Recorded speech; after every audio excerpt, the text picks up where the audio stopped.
up, guys? Welcome back to another episode of the Iron Obsession podcast. Today, I am joined by Brandon Hale. How you doing, man? It's nice to have you on the show. Yeah, man. Thanks for having me. Excited. Yeah, so we're just going to kind of go into your background here, what got you into bodybuilding, kind of give your broad story, and then if we have time at the end, we'll delve into some topics. Cool. Yeah. So, I got into it. Well, not really bodybuilding, but I like to call it recreational bodybuilding Mm. when I was 18. So in 2013. So I guess that's like almost 13 years ago. Wow. And I got into it. Like, of course, I don't really like to count this, but like there's the times when, I was 12 and, my dad brought home weights, but I never stayed consistent with it. So for Yeah. me, like when I started, the date that marks that was when I was 18 and I got my first gym membership and I actually started going consistently, right? So Nice. what got me into it was, at around that time, that's when I got into, I was graduated high school, got into working. I was an electrician, so that was the career path I was getting into. I was waking up early, going to work, working construction all day, coming home, and then just kind of sitting around watching TV, waking up and doing it again. And after a couple months of that, it's kind of like, is this what my life is going to be like now? Mm. So I just needed something to look forward to and work toward outside of just eat, sleep, work, repeat, right? Yeah. So that's how I got into it, and that's how I got consistent with it. And I started out just completely scrawny, like I was probably about 140 pounds. I grew up athletic, like playing hockey and other sports, mainly hockey. But I wasn't very strong either. Mm. So so it was kind of rough getting started. I was super weak, like starting with, benching with 25s on the bar I and remember getting that. pinned under it probably my first time. Yeah. Um, but yeah, that's kind of how I got my start, and I fell in love with it because, like I said, I Mm. needed something to look forward to, It gives you and a sense of purpose as well. At least for me, that's how I feel about it. It's like you have a mission now. It's like a lot of people can go through life and it feels like they're, like you said, they're just doing the same thing every day. It's Groundhog Day, right? There doesn't seem to be that driving purpose. And then for a lot of us, bodybuilding can be that. yeah, exactly. That's the perfect way, and that's the word I would use too. Like, because yeah, otherwise, like I said, just wake up, eat, sleep, work, repeat. Like Mm. you have no purpose if that's. I mean, Yeah. sure, I was working toward getting my journeyman ticket, and Mm. and I was excited about that, but it's still kind of boring, and it's not as fun Yeah.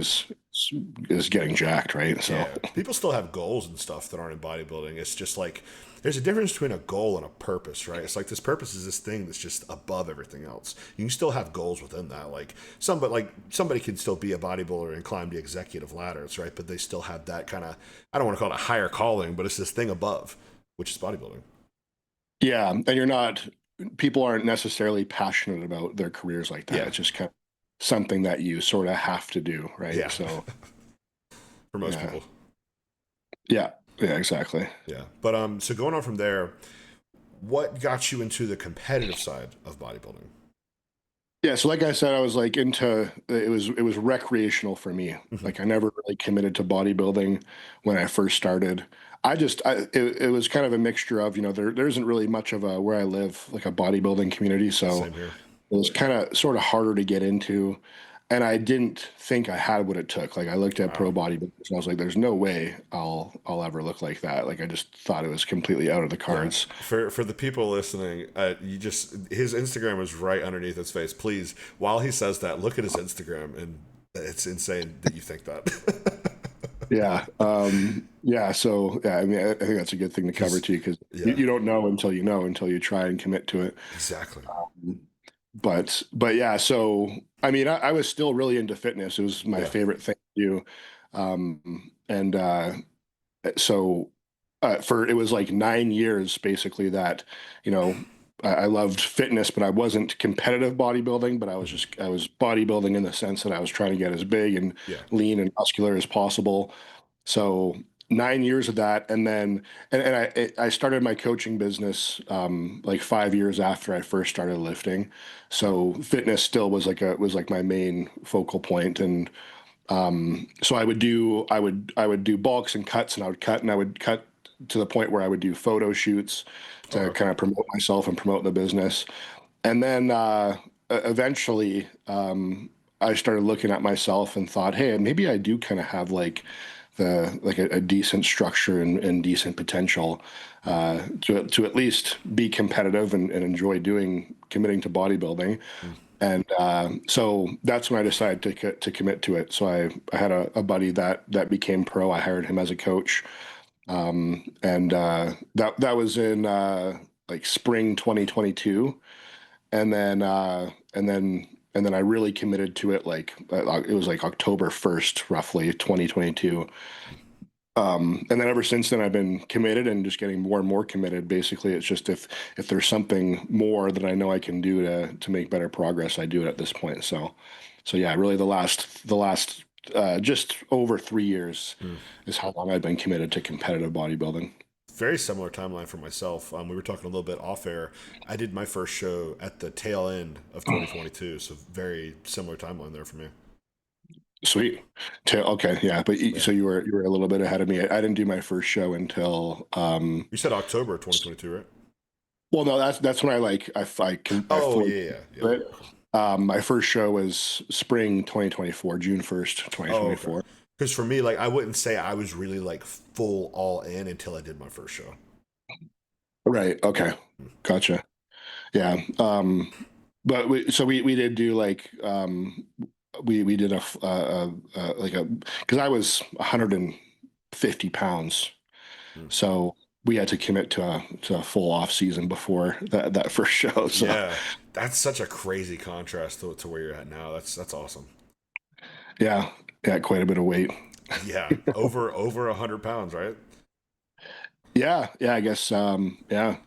Yeah, I like to compare it to like when I first started because that Yeah. when I first started going to the gym, I was like 140, so it's Oh like wow, 120 pounds. But yeah, that's insane. yeah, yeah, a good 100 pounds in 3 years, pretty much, just Yeah, over 3 years. that's literally like strapping an entire another person to yourself. Yeah, That's crazy, man. That's what at bodybuilding's all times. about, though.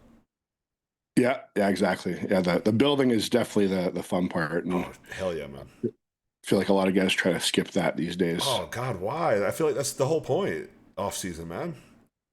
Yeah, And the yeah, rebound, I yeah. think the only thing funner than an off season is a rebound. That's and they're kind of the same thing in a sense. I think yeah, rebounds actually probably a little funner because your Yeah. body changes a lot faster. Oh, it's like daily. It can be honestly hourly depending on what you're eating. Yeah. Oh yeah, yeah. Especially when you compare how you look after the post show meal. Oh yeah, yeah. Which I've done two shows. I gotta say, I'm kind of proud of the fact that I've never had like a crazy post show meal. Like we've always done like sushi or hibachi or something. So I could never do too much of that post show. Okay, yeah, good for you. I'm mentally scarred for my two post Yeah, show. yeah, man. I don't know. I'm sure there's some examples of like bad cheat meals, like deep into the off season or something. But for whatever reason, just like right after the show, I didn't really have a desire to do that. I think it's because my stomach was so sensitive after both of my shows. That's probably a big part of it. Okay. Yeah, that's Yeah, good. Yeah, uh, I'm going into my next show when that's my plan to not. I would like to just get right back on plan, honestly, yeah. but it's easier said than done. Like when you, Oh, for sure. at least for me, like I guess I maybe have like higher food focus, but you never get that. Like I get to the Dude. point where before the show, I'm writing down like Mm. restaurants and the meal, looking at the menu, planning out exactly what I'm going to order. Like, So I don't do that just because I know myself and I know if I write down those things, I'm actually going to do it. So, but yeah, as far as food focus goes, dude, I've been super food focused my entire life. Like I've always been the fat kid, and it's really as of the past, I want to say 4 or 5 months, really since I started working with Joe. But I'd say the mental switch happened a little bit before that, maybe a couple weeks. I've just not had a desire to eat off plan anymore, just because I've seen what it's done in my physique. Like I really enjoy to eat. uh, I love sushi. I love a good burger and fries. But for me, we were talking also a little off air, like my weight's kind of volatile. I'll go to bed a lot heavier than what I'll wake up at, right? So if I have a crazy cheat meal, man, I'll gain 15 pounds, 10 pounds overnight, and it will stick in an off season. really. Yeah, yeah, it'll, Okay, it'll it'll yeah. just stick. So like in the past, I'd have to have that crazy cheat meal, and then at the very least, the day after on my rest day, I'd have to like do a shit ton of cardio or sauna or something just to get that weight off. Otherwise, it would stick. So doing it straight through where I just, and I'm eating a ton of food right now also, so I don't really have a desire to cheat, but just eating straight through week to week, continuously making progress without these big rogue bumps where I have a big jump and then I have to get it off. It's been great for me in terms of progress. I probably could get away with a cheat meal now with my food being as high as it is, but Mhm. I just don't have the desire, and I'm sure Retatrutide plays a little bit of a role into that, but it also just feels like this mental switch that has flipped in me over the past couple months. That's good. Yeah. I guess that's what it comes down to is like if you Mm. know you can't get away with it and you're Yeah, gaining 10, 15 pounds after a cheat meal, yeah. yeah, that probably Well, deter me. I, I say cheat meal. The problem is they would also tend to turn to cheat days. So Okay. yeah, I don't have a good handle on that type of thing, man. Yeah. Yeah. So if it turns into so you Mm. couldn't, if you planned out a cheat meal, you couldn't keep it just a meal. You think it turns into a I, day? Like you just kind of say, screw it. And it just, I think I'm mature enough to do that now, but in the past, I'd alter my diet in some way, regardless. Like, okay, I've got oatmeal for meal one. I'm gonna have gluten-free pancakes instead, something like that. Maybe I'd match the calories, but for me, that still just didn't work personally. right. Okay. And this is like my past off season too. I've not done any of that this off season though. I don't know how I would react now. I've been basically like living in contest prep ever since I started my prep. So 23 weeks before May 24th. That's how long I've kind of been living in prep for. Good. That's a good way to go about it. A Yeah. lot of people call that like restrictive, but it's like, it's just Mm. food. Okay. Yeah, dude. And for me, I was so food focused that it would affect the way I treated those around me, and I didn't like that. I noticed, especially, it was really bad in the rebound because my appetite got even worse. I was eating Hmm. 5,000 to 6,000 calories a day, but starving. Like in Hmm. between in meals, I'd look at the clock. I'd have eaten a meal. 30 minutes later, an hour later, ravenous. But I knew Yeah. I couldn't eat more, or I would accrue that extra body fat that I didn't need to accrue at that time. So it started with adding in a little bit of retatrutide. That seemed to really rewire my brain to where I could get a handle on it now. And my hope is that by eating in this way, when I do go into my third contest prep here at a, actually I start my contest prep in May 2026, May 23rd. Um, I'm hoping that I can keep the same mentality and the same level of not being an asshole to those I love. That's the real goal. Yeah. Just make it a habit, and that's just the Yeah, way you live in there. Yeah. exactly. Yeah. If it's how you live, you don't have to flip on a switch for prep, eh? Yeah. Mm. Yeah. Sweet. Yeah. So you did that first show in 2024. You said. Yeah. June 1st. Yeah. So what did that look like for you? How long was your prep? I think you said off air you did classic, right? Yeah. I did classic. Yeah, because that goes back to me thinking that I didn't have what it takes to be a Yeah. bodybuilder. So I thought classic was like my ticket. That was part of the reason I that's decided to commit to it. It's like I was that's okay, okay, I it's think I the can do same classic. reason. Same reason as me. I never thought I could like break that stage weight of 202. So I'm like, I got to do it.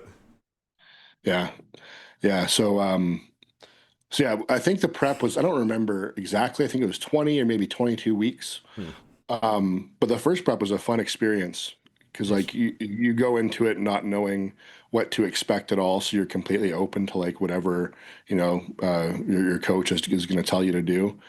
Mhm. And Yeah, it was fun. Like you start to see your body changing. That was when I actually started to feel like I looked like a bodybuilder Mhm.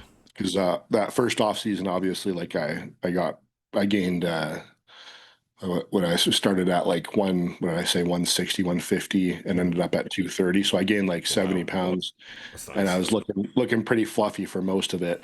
So as I started to lean out and look more and more like a bodybuilder, Mhm. that's when I started to kind of it opened my eyes to more and more like, and this has happened more and more throughout the last 3 years. Like, oh, maybe I actually can be a bodybuilder. For sure. Um, so that's something that made it super fun. And I also just love the way that I feel in prep, like Mm. mentally and energy wise. I don't mind struggling with hunger and like the physical energy. Yeah. Um, because I don't know about you, but like when I'm starving, like I'm just so much more productive for some Yes. reason. Like, 100%. Like I don't mind doing paperwork in a contest prep because it gives me something to mm, do and I'm productive. yeah, yeah, and you're just knocking stuff off your to-do list, like one Exactly. thing after the other, like and you get fulfillment out of that. But yeah, it went well. So that was that's kind of the way I would describe it. I was just completely open to the experience. I didn't have any expectations because how can you if you haven't done it? Exactly. And show wise, like I'm not super stoked with how I place, but I mean, Mhm. what can you ask for in Right. your show, right? Yeah, I mean, I placed dead last in everything I did. I did like three different categories. I placed dead last in my first show, so is what it is. Yeah, it must have been a stacked show then. No, I was just 170 pounds at 5'9" with no glutes and classic physique. So Oh shit. yeah, that's what it was. I realistically probably shouldn't have got on stage yet. I should have probably just because I had never cut down that low in my life. Before that, I'd probably never been below 12% body fat. Oh, okay. Yeah. Yeah, I think the like I mentioned earlier, I did those photo shoots for my business before. I think that kind of helped because I would get like maybe, 6 to 8 weeks out lean. Oh yeah. Um, but yeah, the prepping for the competition was a completely different experience because you have a compressed timeline, right? Whereas for a photo shoot, like sure, like I'd pick a date and stuff, but you don't have to be like a specific Yeah. level of you don't have to achieve a specific level of conditioning. Mhm. It's just like, as long as you're happy with how you look and Yeah. then you look good in the photos, then Yeah. whatever, right? So, Yeah, uh, that's a huge one up, man. Having that experience of actually like digging that deep. Because for me, just with my body type growing up, I was always the fat kid. I basically was like 200 pounds skinny fat at like 15, dropped straight down to like 125, 135 in a couple of months, just starving myself to a skinny fat at 125 as well. So no abs. Then I just kind of slowly bulked my way up to, I posted on my story earlier, my peak fat pics around 240 or so. And it was bad. I had a gut and everything. But then I kind of did that cycle of bulking, cutting, but never really cutting down low enough until my actual first show. right, right, yeah. And that's where the magic happens is where you cut Yes, down enough, right? Now dude. that Yeah, I know you have probably the most insane rebounds I've ever seen, but I have pretty good rebounds as well. But you're a completely different category for rebound, man. Yeah, I guess so. And the rebounds are where like I feel like every time I've done a rebound, there's only been two, Hmm. my whole look like it just completely changes. It's like a brand new body afterwards. Literally, because how much weight of actual like tissue do you think you've put during both of those? Because it's a staggering amount, whatever that number Yeah, is. well, I mean, you told me to get some photos ready. I Yeah, have some probably time for photos. that. Yeah. Um, let's see, I gotta find these quick. The first one wasn't as dramatic as this one, Hmm. which is nice because where is it here? Oh, I must not have opened that. Oh no, wait. Well, I opened up this one, so I don't have my Hmm. first rebound here. But this was this most recent rebound. So this May 28th. So the show I did was the 31st. So this was Hmm. 3 days out. This is the lowest I weighed. I was 189.4. Hmm. And then this was, I guess, what would that be like? Roughly 8 weeks into the rebound. So I think that's so. Yeah. 40 pounds. I guess I wrote it right there, Yeah. 40.4 pounds. That's And crazy. I think we kept going and we got up to 240. So it was like 50 pounds. Yeah. And conditioning still pretty decent. Very. Yeah. So I don't But know what that would be like in terms of tissue. It's so hard to tell, right? Because yeah, you're watery and stuff like that. But it looks um, pretty damn lean, man. Like honestly, I don't really think. I mean, you maybe put on what 5 pounds of fat, like 5 pounds of fat in water. Everything else looks like straight tissue, and of course, there's gonna be water in the muscle cell, which is hard to differentiate. But yeah, I was gonna say maybe like you can knock off like 15 yeah, pounds because it's a lot of water too. Like because even with that's the muscle tissue water, that's a yeah. lot of water inside of that. But that's staggering. So if we're saying 50 pounds, you knock off 15 of that. That's more muscle than most people claim they can gain in like 2 years. You know, because Yeah, some people think you can only gain like 5 or 10 pounds of tissue in a year, and you're proof that that's not true. You know, you can yeah, I gain as guess much yeah. as everybody has different ceilings. Yours is just the fucking Eiffel Tower, eh? Hopefully, yeah. Like and I mean with rebounds, like I guess the thing I'm gonna find out that I'm wondering about is how many times can you do it, right? I guess Yeah, it's just until you reach your peak muscular potential. yeah, I don't know, man. There are some guys who it seems like every rebound they have is just 15, 20 pounds of tissue. Yeah, and then but then a lot of that too is like what because another thing I didn't add about that photo is like um to since I was doing classic, my weight cap was 194, so Hmm. we had to probably lose quite a bit of muscle tissue, a good amount. I Yeah. don't know how much, maybe about 10 pounds. Mm. So a lot of that weight is muscle that you're gaining back. So obviously you're Yep. going to gain that back pretty quickly. Mm. Um, so yeah, when you see a lot of these guys, I think Joe Palacios is probably Mm. um, he's the one that comes to mind when I think of crazy rebounds. But then year over year, it just ends up it looks crazy, but it's like okay, he's just putting on a bunch of the muscle, Yeah. not muscle that he lost, but he's getting back to like his previous peak off season weight, which obviously is going to happen a lot easier. So, but Mm. Yeah, um, it just seems like you can kind of build these swings of momentum each time, right? Like you mhm. get back to that higher point leaner each time, which for everybody's Yeah, gonna be a different yeah, number. But for me, it seems like I keep every time I hit 220, 230, it just like it looks drastically day and night different. That's kind of how I yeah, think about it. yeah.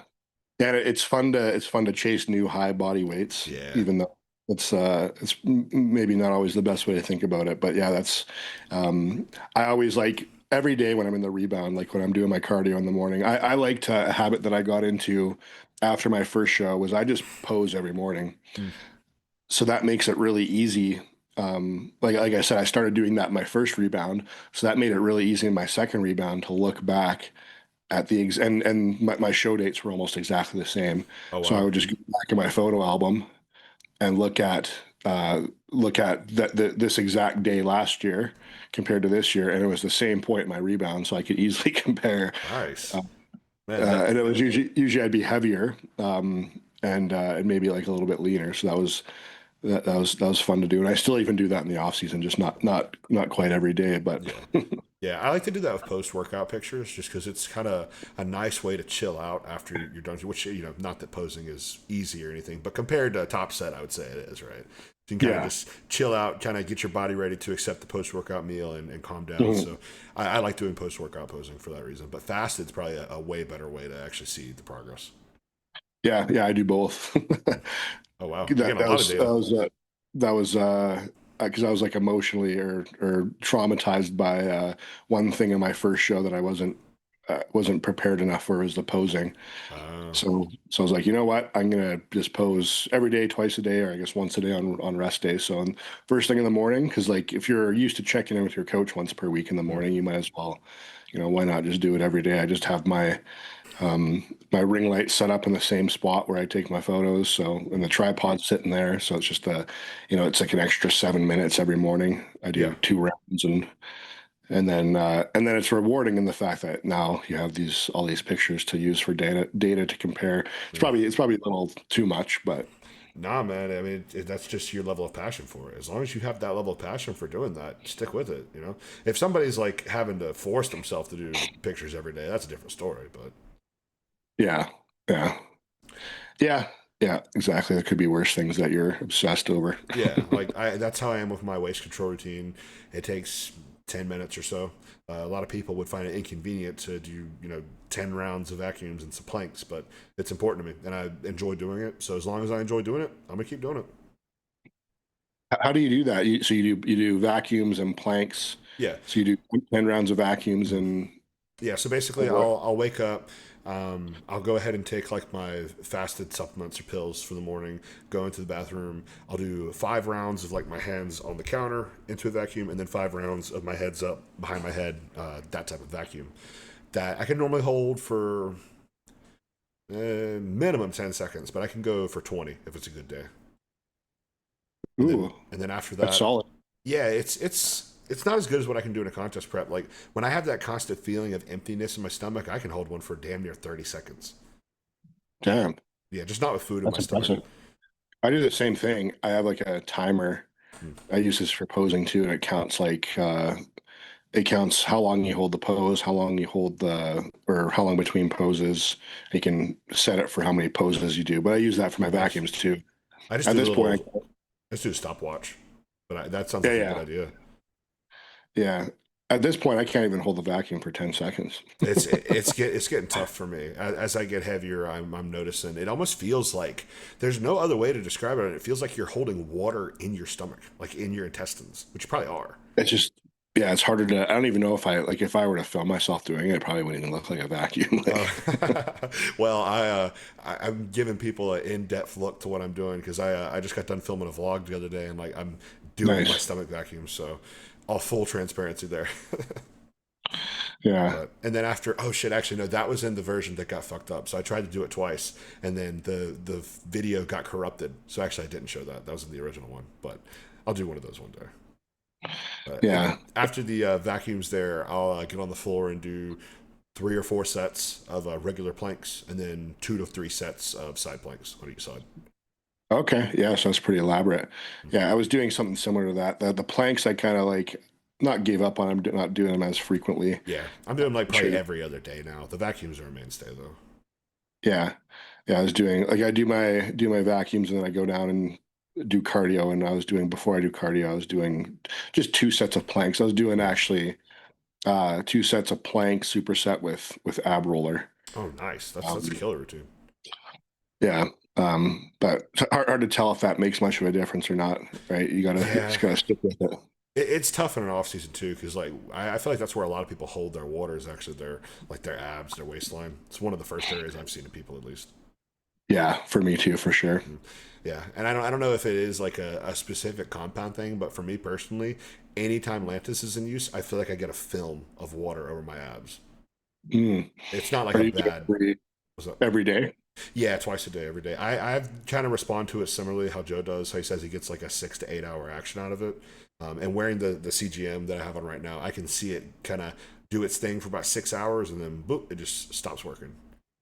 Huh. But it's I don't, just on leg and back days. so it's not every day. No, no, no. So it's twice a week.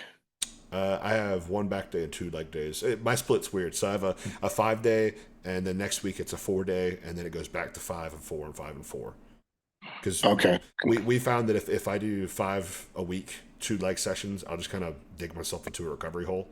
And doing it this way, we have a good emphasis on both recovery and still having that higher frequency for legs. Because Okay, I like that. and that's something I'm curious to ask you too, because your legs are ridiculous.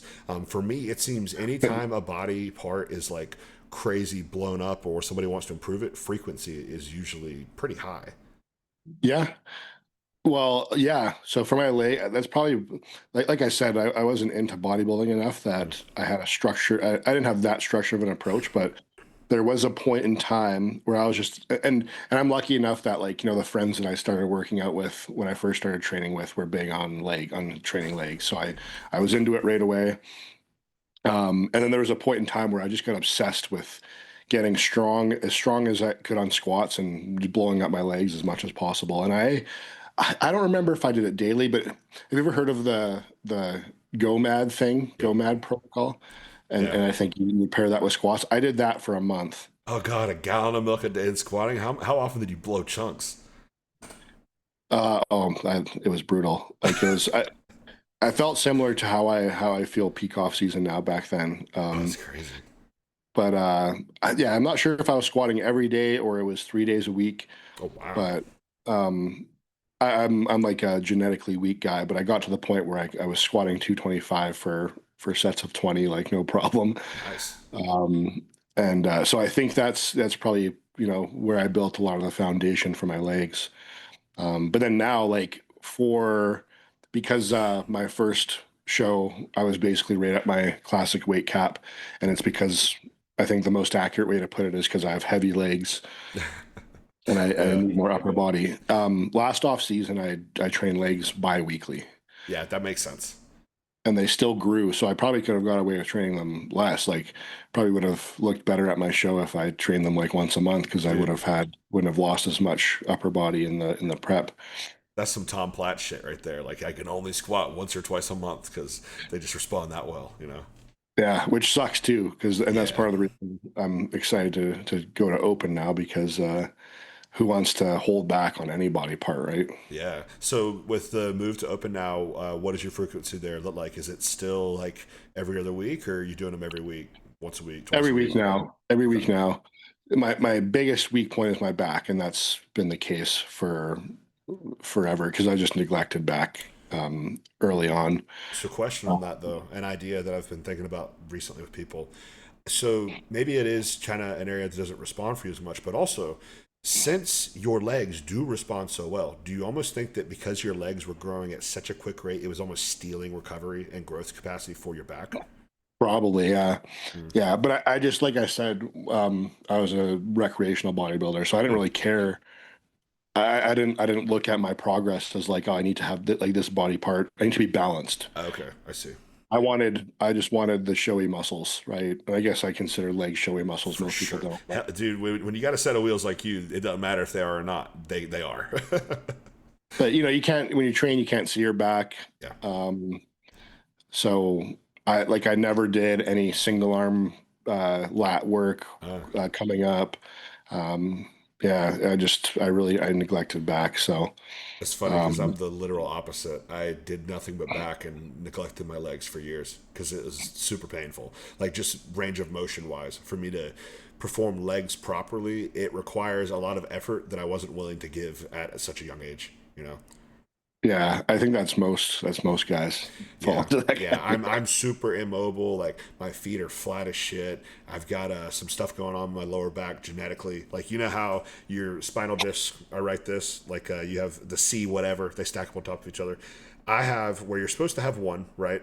I just have an additional one mutated right in there. So I've got an extra spinal disc to you guys. It causes constant tension on my low back. Like I have a low back pump all day, every day, pretty much. Oh yeah, yeah. I'm starting to get those, and that definitely like there's a point in leg training where Yeah. you have to like take a long break between each set. Yeah, but like you're the thing is though, like you're huge. You're 260s plus, right? I shouldn't have been getting low back pumps at 160 pounds. Yeah, yeah, yeah. Fair So enough. yeah, Um, yeah, but yeah, no, yeah, it's a lot funner to get to train legs now and actually try to get them bigger. But it's been the last.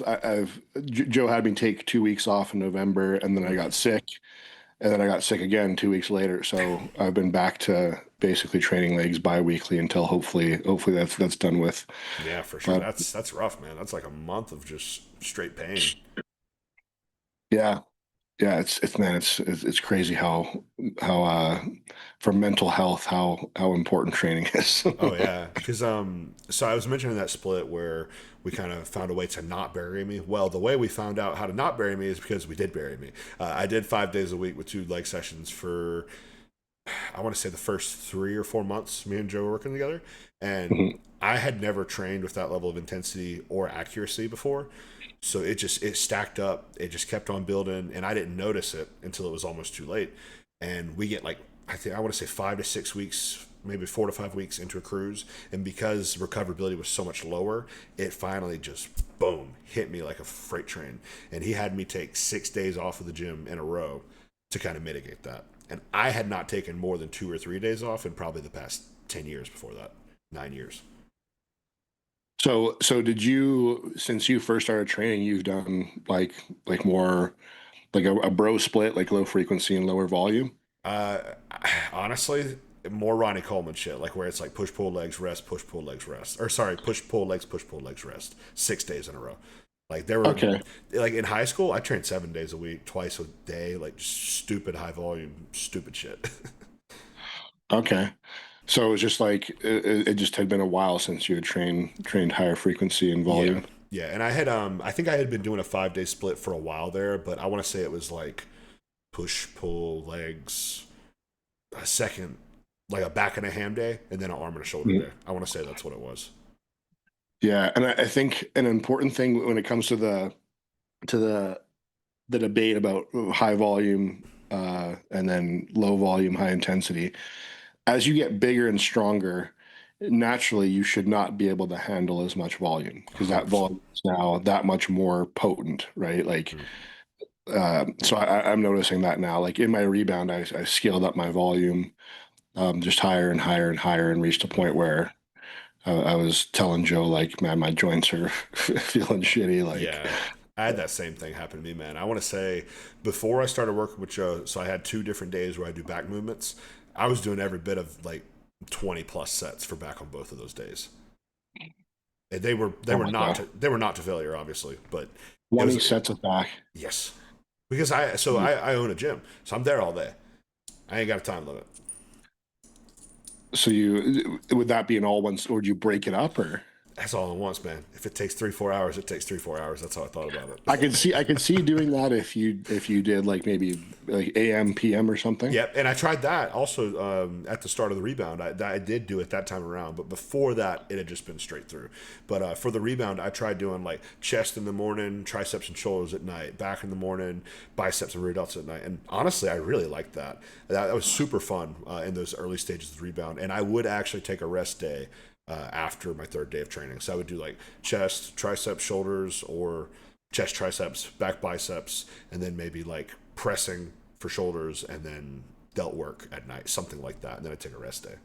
And then if you do that, like, are you having like two pre and post workout meals? Yeah, I was experimenting with the food and stuff around that time. So on those days, I would just do a shitload of carbs.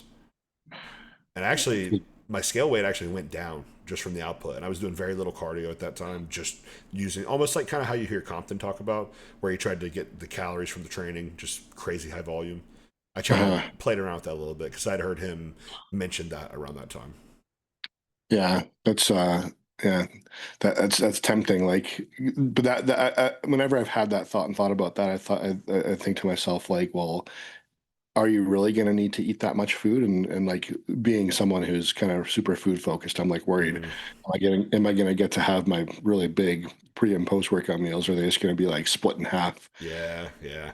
It's I don't know. It is a catch-22 because of that, right? But for me, I definitely noticed it started to speed up my metabolism, but I was also just having a really good rebound, putting on a lot of mass. It seemed like anything would work at that time. So I could have probably got away with way lower volume, especially if Yeah. accuracy was higher. Because that's been the main thing is that, so I mentioned, I was doing like 20 sets of back twice a week. Joe has me doing 11 sets for back right now, and my back has tripled since we started working together. Yeah, I think that's roughly what I'm doing too. I do eight.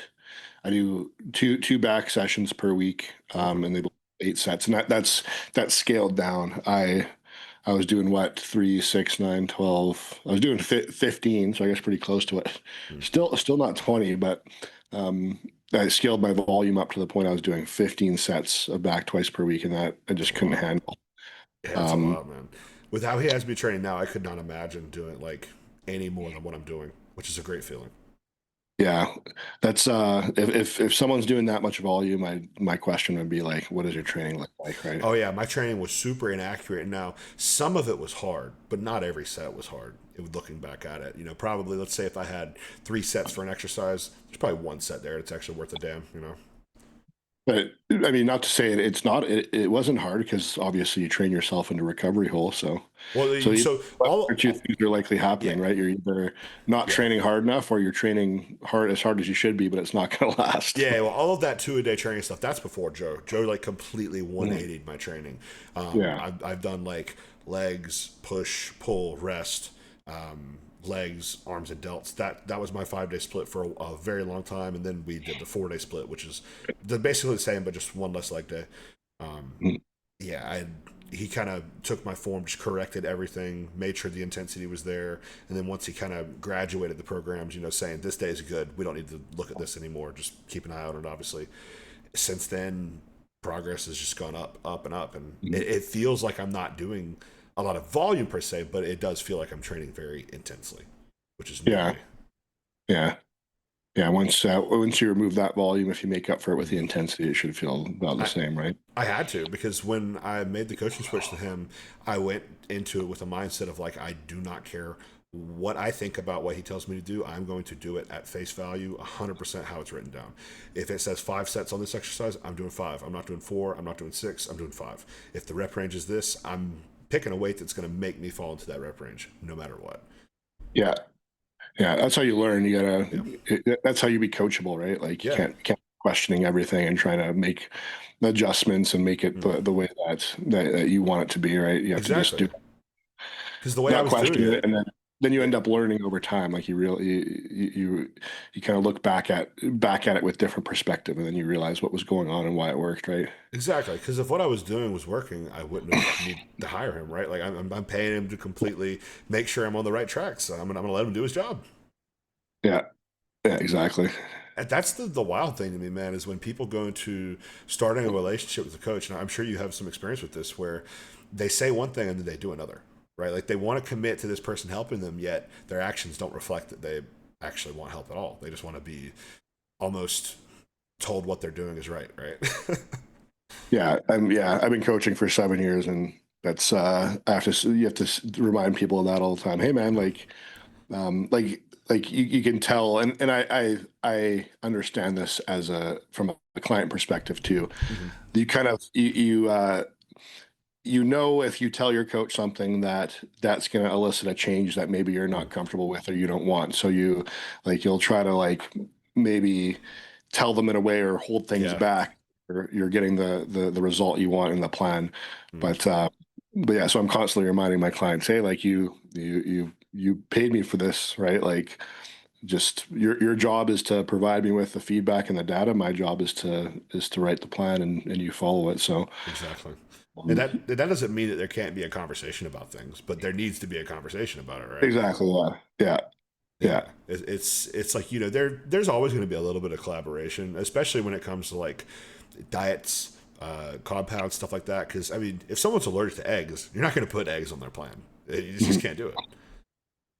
Yeah, and it's always well received too when I have to tell people, hey man, this is why you hired me, Yeah, because that is why they hired you, right? So they're like, okay, yeah, yeah, yeah. I don't think a lot of people are doing it out of malice. I think honestly, some people legit just forget because the relationship becomes so close. It's almost like I'm talking with my buddy, right? That's why I always try to make sure that I keep an air of like respect and almost I don't know if I want to say like reverence, but like I hold this person in a high regard. I'm going to talk to him a certain way, right? mhm, So yeah, that's super helpful for me. Is like I almost feel like some people start to turn a coaching relationship into a friendship, and it absolutely can be, but they're two separate things, right? Like you have your relationship as coach client, and you have your relationship as friends. They're two separate things. yeah, yeah. I learned that like Joe did a really good job of that. Mm, He does a really good job of drawing that line. yeah, And yeah, yeah, because you don't want to be if you want like when you're told what to do from a coach, like you want it to. I guess a good way to put it is like you almost want a coach that's like, at least for some people, like I like a coach where it's like you almost look at them as like an authority father figure type thing, 100%. right? 100%. I feel the Um, same exact way about it. yeah, so um, but I guess yeah, if some people are looking for more of a friendly type relationship, I mean, obviously I don't understand that because I don't. I'm not. That's not what I look for in a coach myself. But Mm, I guess there is coaches like that out there that do provide that. So mm. but There's they do coach that way. there is a coach for every type of person nowadays too. So that's another Yeah. reason why it makes no sense to hire a coach and then not do what they ask of you, because like, okay, if you don't agree with their methodology, there's every single methodology under the sun. There's somebody that's what they stand behind. So work with them. Yeah. Yeah. Yeah. Totally. It's like who's going to go to Milos? I think this is something Joe said on a podcast before, but who's going to go to Milos and say I don't want to use insulin? It's fucking stupid. Yeah. Yeah. Yeah. Yeah. Who knows? Maybe they don't. Maybe they went into it not knowing who he is. I Yeah, guess that's really the only reason. and it's like you're not going to go to Chad Nichols if you can't eat 16 ounces of meat in a sitting, right? Like coaches have reputations and kind of almost camps that they fall into, and that's one of the ways you should actually figure out if you want to hire somebody. Kind of figure out what camp they fall into, what their methodologies are. Yeah. Or if you don't know, just go into it Oh, with yeah. no expectations. Yeah, yeah, for sure. And that's one reason that I think consult calls are huge for Mm, stuff like that. Like me and Joe had a consult call. I'm sure you guys too, just to make mm, sure everything lined up. Like I was mm. 99% sure when I got on that phone call, it was going to end with me, paying him for a certain amount of time. And even though I knew that was true, I still wanted to have the call just to make sure everything vibed. Yeah. Yeah. Exactly. It's important. Mm, yeah. So going into after that rebound, where are you kind of sitting now with things? What's weight looking like? How are things in the gym going? What's your like split looking like? Stuff like that. Yeah, so I did not think I went into this rebound thinking like, oh man, that'll be awesome if we could get to 260, and we've hit it. So, and we probably have because I'm probably doing a show that's a little bit actually, I think 6 weeks later. Actually, yeah, they did announce the date 6 weeks later than the show we had planned. So, Hmm. I think that gives me about another 9 weeks. We'll see. I haven't told Joe yet that that's when the date is, but so I don't know if like I don't know how much further we can push. It'd be cool to push to see 270.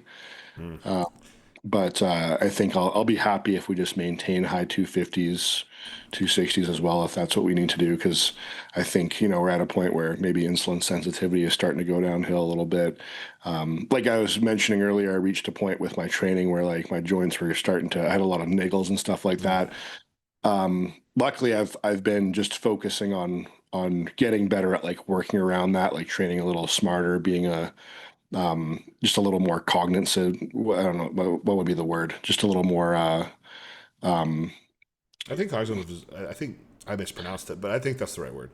I can't pronounce it either, but yeah, just being Cognitive. I got my mouth's too being dry. more being more mindful of the Yeah. way that I train, so I'm not my joints aren't killing me. So Hmm. yeah, I think after being taking 2 weeks off, being sick twice in 2 weeks, uh, I'm just hoping that the next last little bit of the off season, I just got a clear runway for training and yeah. So basically, I'm at a point where I'm like I've kind of accomplished what I set out to accomplish that I thought was kind of Hmm. unrealistic and excited to get into a prep where it's not governed by a body weight. Yeah, man. I'm in a similar situation. Like I still got because actually my show that I was going to do ended up not being a great timeline. So I was going to compete in late August, but now I'm going to compete on October 24th if all things go to plan. So we've just basically extended my off season to where I've got like another 14, 15 weeks to grow or whatever, and Mm, I'm already at, like you said, a point that I didn't even think I was going to get to. And I've just got this much more time to progress. It's a super cool feeling. And I feel like for yeah. you, since you had those 4 weeks of where your body was kind of out of its routine, I feel like now that you're about to snap back into it, I don't know if I want to say it's going to be like another rebound, but I think you're going to get a crazy response just from your body being primed to grow now. Cause you almost had like a dip there, right? You probably dropped some weight, probably got a little bit depleted, eh? Well, yeah, actually, like, I mean, the 2 weeks I took, it's been interesting. All three times, because it's been three separate periods where I've taken extended time off the gym, not much happened. Hmm. Not much happened. I did drop a bit of weight because I'm following my rest day diet. For that 2 weeks, actually, Joe even bumped my food down a bit. Hmm. So I lost a bit of weight. But all three times, visually, not much has happened. I Hmm. get back into the gym and I purposely kind of hold back for the first week. Um, but yeah, definitely in terms of that, there'll definitely be a little bit of a slingshot effect because Hmm. like this week was my first week back from being sick last week, so I'm purposely, either doing like two less reps or a little less weight. Hmm. But then next week when I go all out, I'll be right back to where I was before and hopefully feel good enough to keep progressing. So. Hmm. How are your pubs feeling after taking that much time off the gym? Like, They've been awesome since the beginning of the rebound. oh yeah. I'm sure, as you can relate to, based on how you said the end of your last prep went, Hmm. or I think you're talking about another prep, but um, I I wasn't getting a pump for 6 to 8 weeks Yeah. in the of my prep because we had to suck down to make weight so low.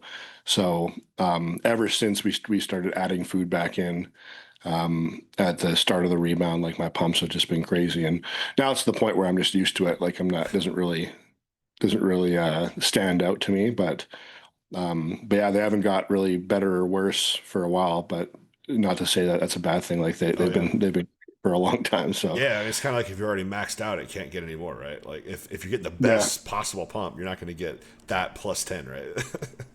sure they could be a little better because like you, my for some reason my stomach is just super sensitive to I guess artificial sweeteners. I can Hmm. only have like a certain amount, and so pre-workouts like pump pre-workouts. I used to love taking those, like the ones that are just loaded with citrulline and Yeah. glycerol and stuff like that. I can't take those anymore. Oh, I also can't do Cialis, so really? Why? So yeah, Why? even without, Why is that? I have, it's really rare. I get something called priapism.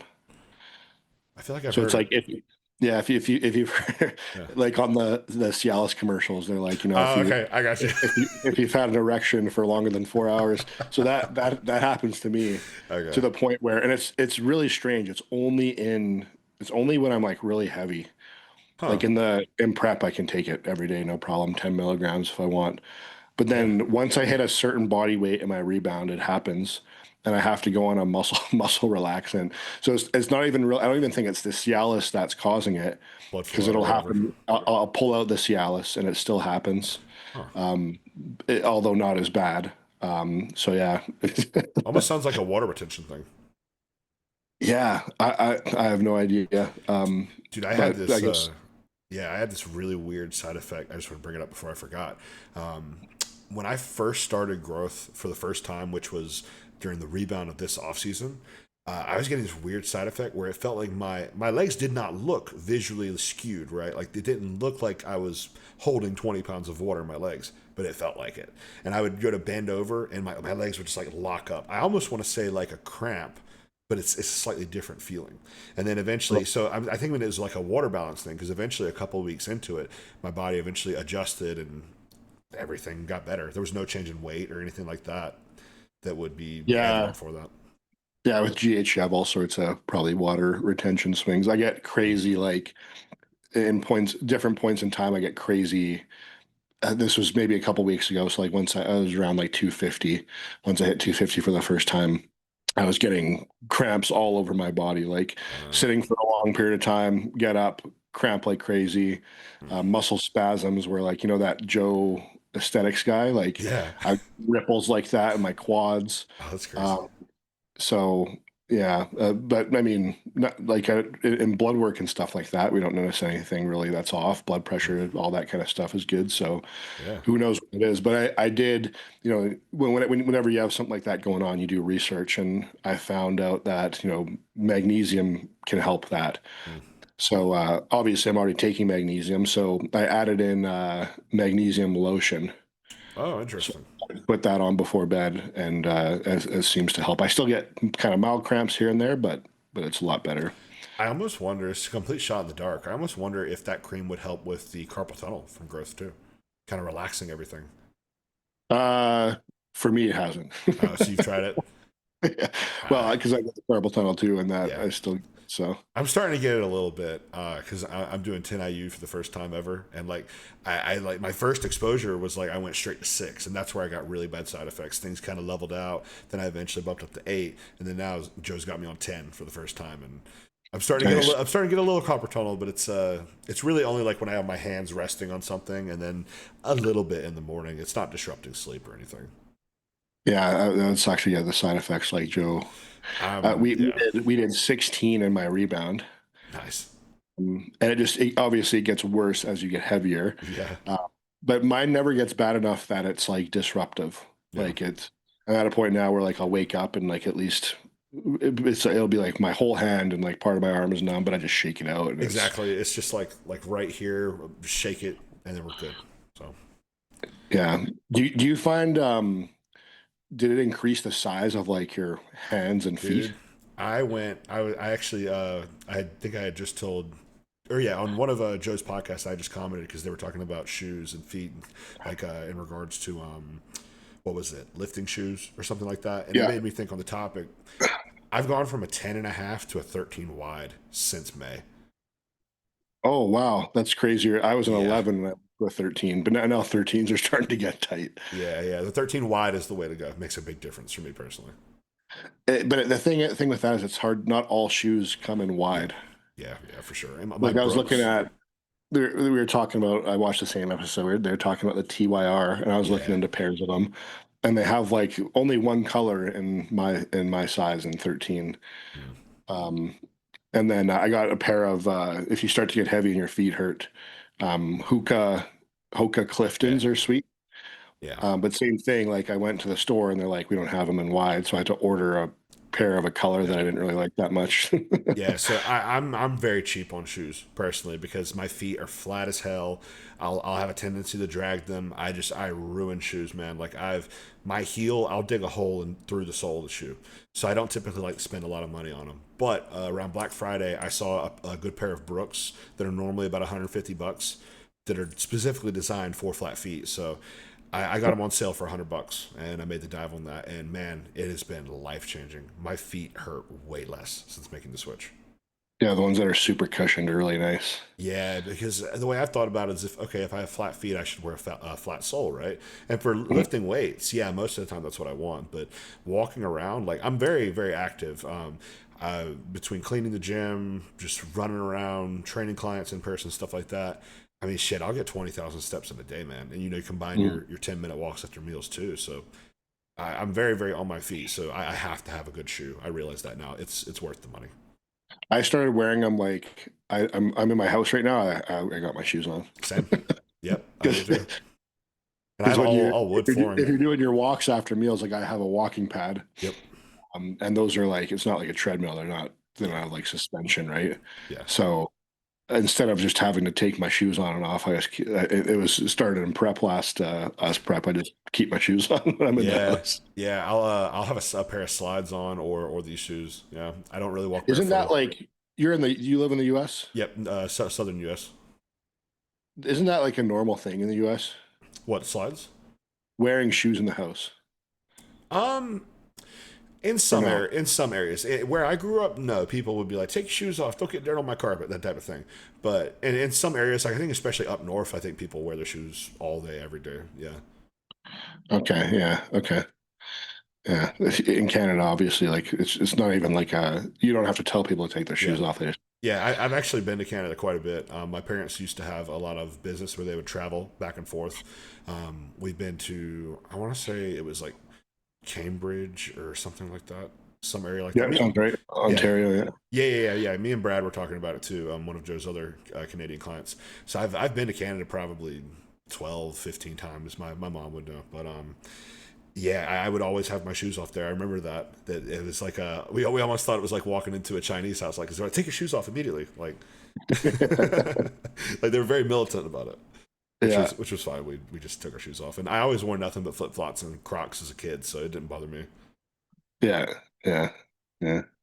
What about we were talking about GH growing stuff. What about do you wear rings?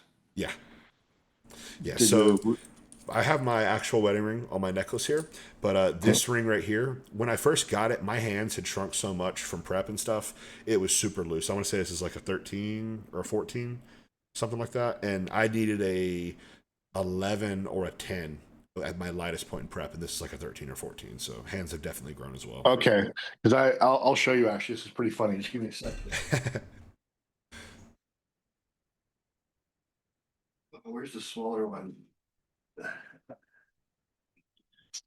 I don't think so. I like Aura rings. Yeah, I've been hesitant to buy Um, one because of this. so I started with an 11 that fit on my index finger, Yeah. and then this one's a 13, I think. And now, and I was basically screwed for a while. Like my fingers were too big to wear an Aura ring at all. But then they came out with the four, and the four came out with a 15. So I went from an 11 Uh, to a 15. that's wild. I wish I had that. I don't know where the smaller one went, but you can kind of see the size Yeah, difference. But that's it's even insane. funnier. It's even funnier with the first one I have when you put them side by side. And now Yeah. this one's starting to get kind of tight. My So hands are hopefully, something that will like noticeably change size within a contest prep and off season. Like I guess they'll just hold water. So I've been super hesitant to actually buy a smart ring because I don't want to buy it and then not be able to wear it in 6 months. well, you're supposed to wear them. The nice thing is you're supposed to wear them on your index finger. Uh-huh. So actually, this wouldn't really. Yeah, I have different sizes, right? But Okay. yeah, actually, this one I got before prep, and in prep it started falling off, so I just stopped wearing it. But Uh, just dropped it. Ugh. They're worth it. Like it's the data it gives you is I think a lot more accurate than like Apple Watch. Okay, so what I'm honestly considering getting one here shortly. So what's some of the data that you find valuable that you can track from that? Because I'm all about these devices, like pedometers, the CGMs, the Oura Ring, stuff like that. It appears to be like much more accurate when it comes to like sleep, Hmm. uh, like time in bed versus how much time you actually slept. Um, Body temperature, heart rate, um, and it's really nice to see the trends over time as well, like resting heart rate, that kind of Hmm. stuff. And the trends with like also I think one of the best, and this might be helpful for you with recovery. They give you like a recovery score, right? Like Hmm. so even if like let's say you're sleeping really well and then all of a sudden you have a streak where you don't sleep very well, you might be fine recovery wise because you were sleeping really well for a long period of time, but there's a certain point where it starts to catch up, Yeah. right? Or maybe you're sleeping really well, but you're training balls to the wall for months on end. You'll notice the recovery will start to go downhill, right? So Hmm. it could give you a little bit of insight on like, okay, maybe it's time to take a week off or a deload or whatever you want to call it, right? Okay, yeah, because the heart rate tracking for the Apple Watch has never been accurate to me, and wearing it on the ankle even more so. I don't even think that data is relevant wearing it on your ankle. Yeah, it's strange because I wear both, um, and it seems like the resting heart rate for the Oura Ring is more accurate. Hmm. Then cardio heart rate is more accurate on Apple Watch. It's really strange. Hmm. I don't know why, but like when I'm doing cardio, my Apple Watch will say my heart rate's like 160. Oura Ring will say my heart rate's like 110.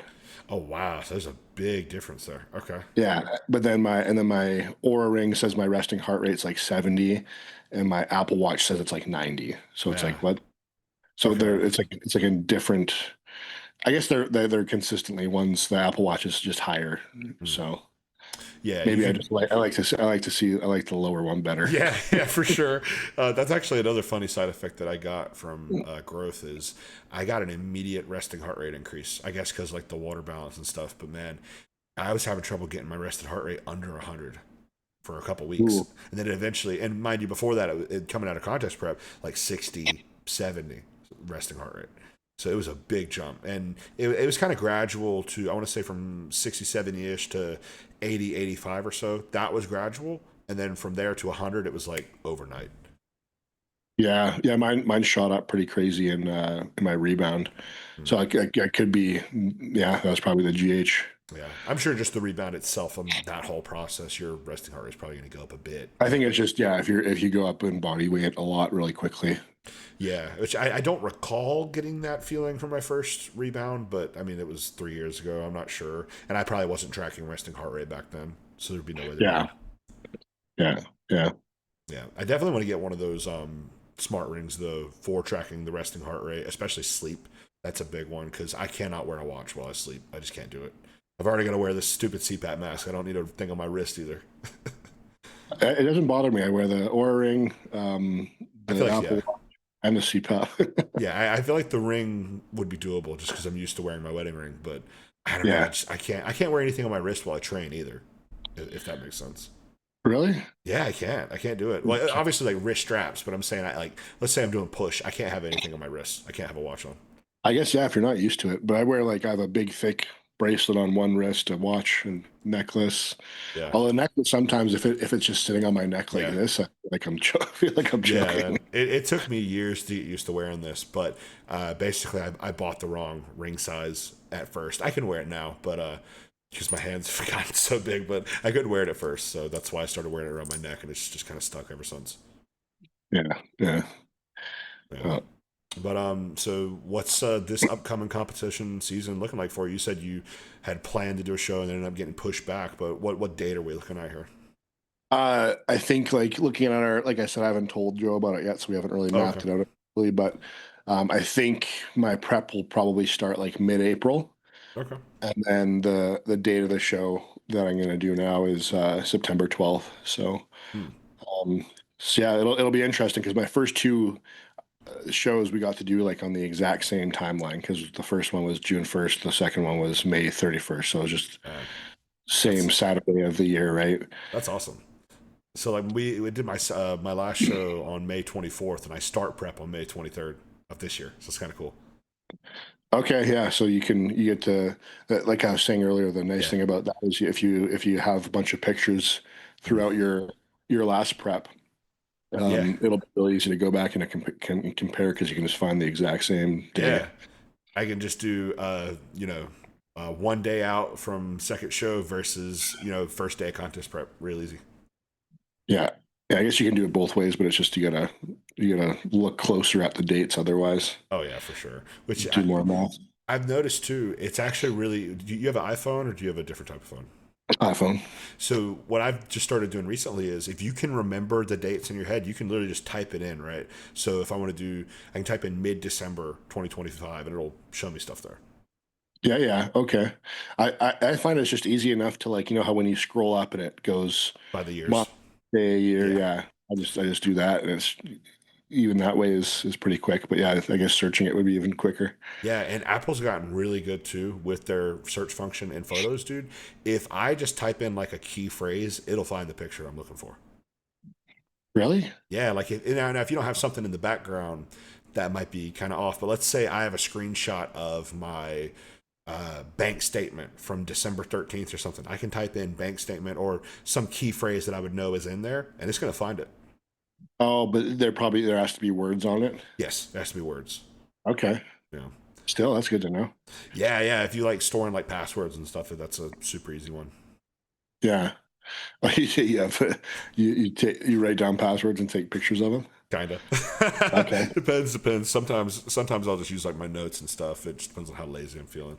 But with starting your contest prep, I'm curious, what do you think you're going to get down to? Because man, you're still in really good condition, all things considered. Uh, it would be nice. This is kind of what Joe and I have in mind. It'd be nice to be right at the top of the heavyweight. Yeah, which is what 224, 225. I think it's 225.5 or something, 224.5, something like that. Yeah, I mean, honestly, man, I wouldn't be surprised if you weigh heavier than that. Well, yeah, hopefully. I mean, Yeah, that's I guess when the game of maybe sucking down into the lower cap, the lower class comes into play, right? But yeah, yeah, we'll see. I don't really care. I mean, yeah. the goal should be to kind of to win the overall, right? Overall, Because mm, even if you win your class and you qualify, but there's someone else who beat you in the show that's also going to be at the pro qualifier, then like yeah, you're probably not going to win, right? But I would yeah. go even if I got third in my class, Mm. just for the experience, and do the pro qualifier. Yeah, and the way I see it too is like with with these national level shows, right? It can be tempting to kind of sink down into that weight category, but realistically, it's bodybuilding, right? Like Mm. you're 5'8", you're not doing 212, right? So you don't want to have to No. sink down there just to get it, but to bring your best look, oftentimes I think for most people, it's not going to be sucking into a weight class, right? Yeah, probably not. Probably not. But yeah, who knows if you're close and it makes sense. I mean, Like if you're like let's a pound off or whatever, 2 pounds off, I say send it, absolutely. yeah, yeah, But you hear yeah, about but people cutting like 5, 10 pounds to do that shit. It's yeah. rough. Yeah, it's like it's a different game that those guys play. Mm. Like I've heard of this is the first time I've actually heard this, but I guess this is kind of common. Um, Guys will cut down to make a weight cap and then be 20 pounds heavier on stage, Mm. 10, 20 pounds heavier on stage. Do you watch the Fit Nation podcast at all? Yeah, that might have been where I heard that. So Zayd yeah, said yeah, that's what I was that. getting into. Zayd, Zayd made light heavies, and I want to say he competed on stage at like 220 plus. Yeah. That's fucking wild. So if you know how to do that and make it look good, that's a good strategy, right? Because Yeah, yeah.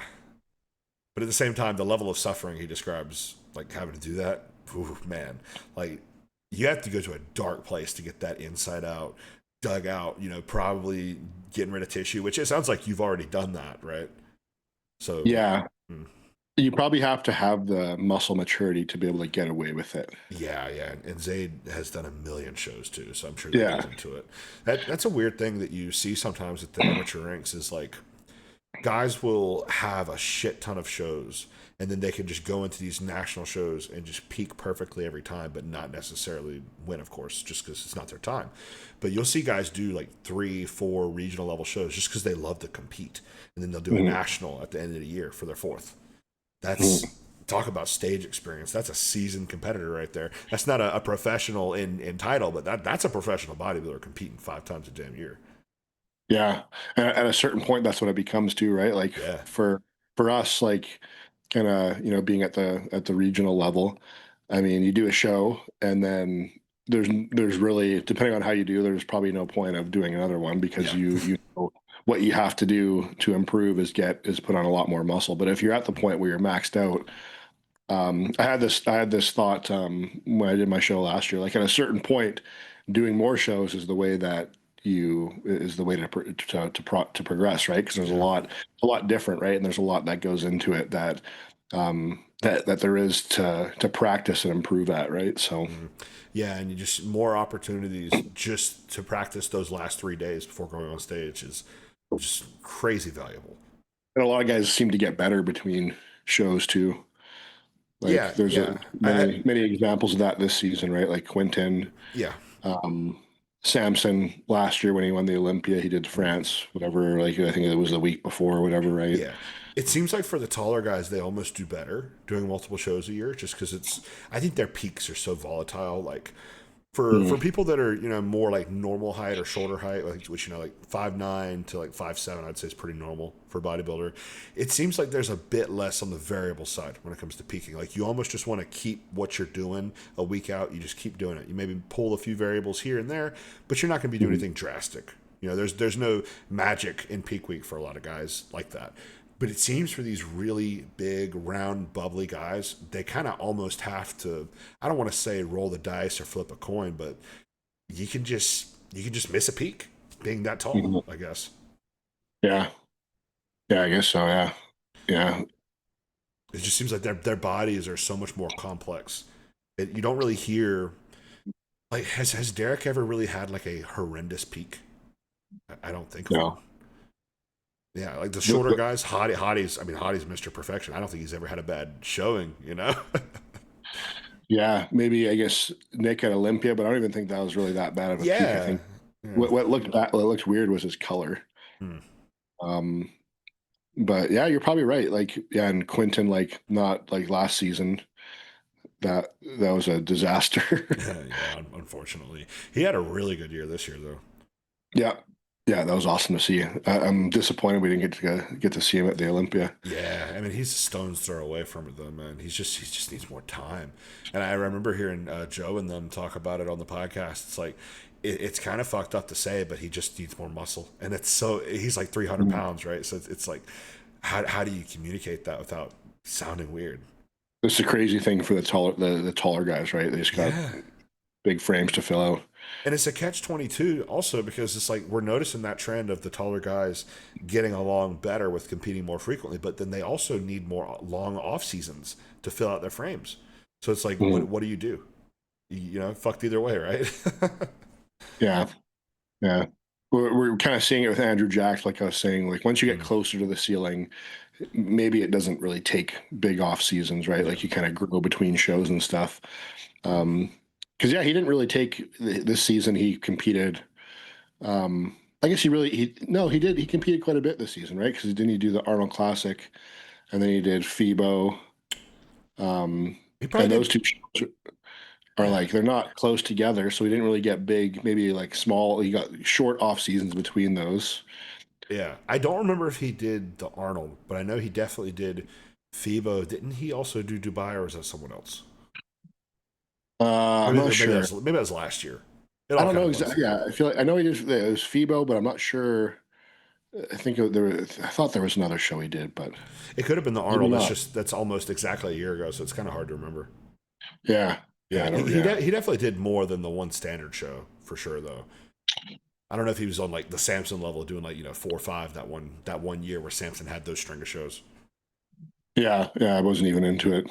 I think at that point. I was like a very peripheral viewer of competitive bodybuilding at that point. I was still. I think I may have done my first show by that point, but I wasn't super big into following the competitors because I was more into classic at that point. Yeah. I can't get into following sports unless I'm doing them. 100%. I like, I haven't really been a big fan of bodybuilding until my first prep. yeah. When I played football, I was super into it. I would watch the games every Sunday. Sometimes I'd catch a weekday game. Since I've been out of high school not playing football, I could not give less of a shit about football. Yeah. I don't know how people are so obsessed with watching sports when they don't play them Yeah, themselves. man. It's like the only reason that I want to watch a bodybuilding show, and I actually just did that recently. I went to a bodybuilding show as a spectator for the first time in Mm, my life back in like I want to say maybe November or something like that. And it was mhm, really cool because it's not like it's more stage time for myself per se, but I got one more opportunity to see how they run a show, how they mhm. organize things, what From a certain different guys. perspective. Yes, exactly. So it was cool to see it from a different perspective. But I can tell you right now, if I went and compete, and I wouldn't really care to watch it, right? Yeah, exactly. Yeah. I went to the Olympia this year, Oh, just nice. just following along the season, and it was like, yeah, I was in prep, and when you're in prep, like you spend a lot more money than you normally do. Oh, yeah. So it was like around the time where there was the Pittsburgh with Nick and Derek. I'm like, I have to, after following this season, there's so many interesting storylines. I'm like, I have to go and Oh, yeah. experience. And it was also good to see how big those guys are in person. That's another thing I was gonna say is I've never seen like a open class pro until I went to that show because the guest poser was Jordan Hutchinson, so I got to see him in person. Okay, yeah. So and Some of them look bigger than others. That's for sure. yeah, Um, like Joe Palacio is oh insane. yeah, for sure. Um, Nick, uh, Nick, of course. the Yeah, Nick, yeah. Although, yeah, at a certain point, I guess I got kind of numb to it. I didn't see him until I saw a bunch of other guys. But Okay. everyone has their story about. You've probably heard a lot of people talk about the first time they've seen Andrew jacked. Yeah. That got ruined for me because Oh man. I walk into the lobby and there's a guy who it's like just a normal guy. I don't think he was even a bodybuilder. He probably worked out, but like not a bodybuilder. He's like 7 feet tall, Mm. and I walk in the lobby. I see that guy, and then I see Andrew jacked. So after seeing the guy who's 7 feet tall, I'm like, oh, Andrew Jack doesn't really look that Oh, big. that's crazy. So is this someone who is 7 foot tall, but like a lineman for football, not like a basketball player? Like they had some mass to him as well. Yeah, he had some meat to him. Yeah, he Oh wasn't wow. like it wasn't like he Yeah, maybe been a football player. like Yeah, a football player. Yeah, that's how I like to describe like the kind of guys who aren't quite in that category, right? There's you see them out in the wild. It's like that's like a football player, that type of thing. yeah, some kind of athlete. Yeah, Yeah, yeah. It's a different look too, for sure. Like once you get that eye trained for bodybuilding, like because the average person, they probably look at some of the leaner linemen and they think, oh, that looks like a bodybuilder. But you put the two beside each other, and obviously it's very evident. But once you get that trained eye for like being in the sport, being around people, you just that thought never even creeps into your mind of like that guy looks like a bodybuilder. It's like no, that guy looks like a football player. yeah, exactly. Yeah. I find. Yeah, I mean, it kind of you're.